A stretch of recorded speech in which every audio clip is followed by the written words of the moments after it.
So when I was a little kid, I remember having a fencing foil my parents had found in an attic of a place that they'd lived in, and I used to dance around in the backyard pretending that I was Zorro. So I loved Zorro reruns with Tyrone Power. It's black and white, dancing about, carving a Z with this sword. That was really exciting to me. One of the things that I think I loved with fencing that there was this thrust and parry, this movement, a very dynamic kind of feel to it, almost a dance but also a martial art that blended into one.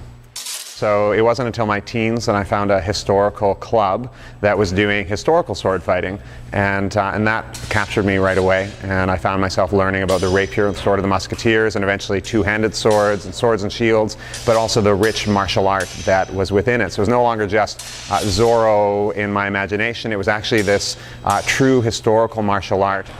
Yeah, I think there's been a real explosion in the interest and popularity in the last 10 or 15 years, especially from Lord of the Rings. I think people were really excited by the fantasy of that, but sword fighting plays a huge role in that.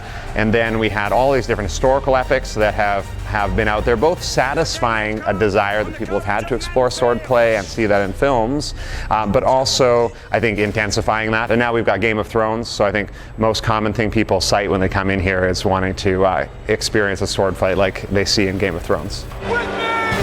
And I think people, when they really crack into past the surface of it, then find that there's this rich martial art and discipline there that is even more fulfilling long term than just maybe that first exciting clash of swords that may have got them in here.